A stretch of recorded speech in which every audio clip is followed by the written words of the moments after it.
Companies Act Section 65, Reserve Share Capital Requirement for Unlimited Companies Converting to Limited Companies. Introduction to Reserve Share Capital in Unlimited Companies Transitioning to Limited Status. Section 65 of the Companies Act lays out specific requirements for an unlimited company with share capital that seeks to re-register as a limited company. When an unlimited company wishes to limit the liability of its shareholders, it must comply with certain provisions to ensure a responsible transition. In particular, this section focuses on the concept of reserve share capital that remains uncalled except in the event of a winding up scenario, thereby providing additional financial assurance to creditors and stakeholders during the company's transition to limited liability. Key provisions under Section 65 for transitioning unlimited companies. The Act provides two key options for an unlimited company to consider when passing a resolution to convert into a limited company. These options offer flexibility in establishing a reserve share capital that can only be accessed if the company is in the process of winding up.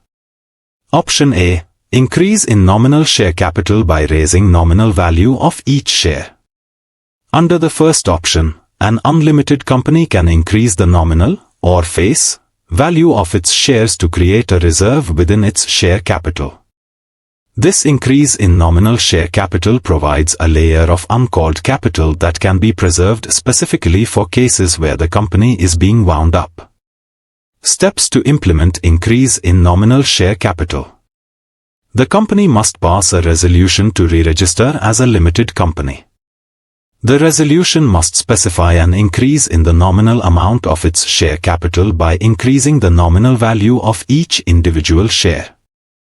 Restriction on callability of increased share capital. Importantly, this increased share capital cannot be called up or demanded from shareholders unless the company enters into a winding up process. This restriction means that, while the increased capital remains part of the company's share structure, it does not impose an immediate financial obligation on shareholders. Purpose of retaining reserve share capital. By raising the nominal amount of each share without requiring payment until winding up, the company establishes a reserve that can be accessed if the company faces liquidation. This approach safeguards creditors by ensuring that, in the event of insolvency, there will be additional funds available from shareholders to meet financial obligations. Option B. Specify a portion of uncalled share capital as reserve capital. The second option for an unlimited company seeking limited status is to earmark a specific portion of its uncalled share capital as reserve capital, which will only be callable if the company undergoes liquidation. Allocation of uncalled share capital as reserved. Under this approach, the company identifies a portion of its share capital that has not yet been called up, designating it as reserve share capital. Like the first option, this reserve is protected from being called except for use in a winding up situation, giving creditors assurance of a financial safety net in the event of liquidation. Winding up as a condition for callability.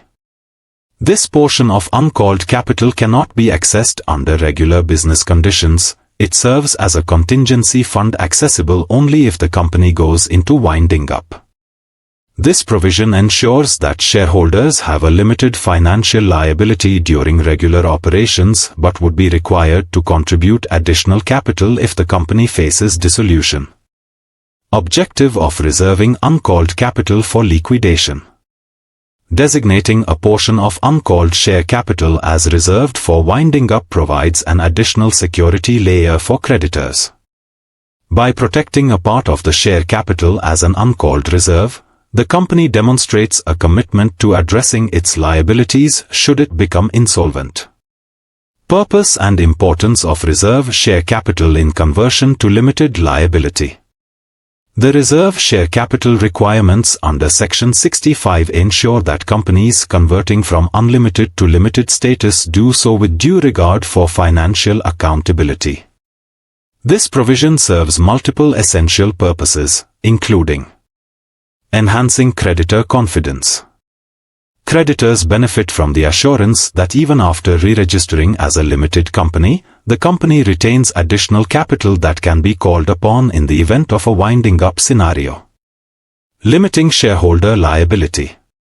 By restricting the callable nature of reserve share capital to winding-up events, Section 65 effectively allows shareholders to limit their exposure under normal business conditions, aligning with the limited liability structure while providing a financial safeguard during liquidation. Facilitating smooth transition to limited liability. For an unlimited company with share capital, converting to limited liability involves shifting its financial structure. By establishing reserve share capital, the company can manage this transition responsibly, reassuring both shareholders and creditors.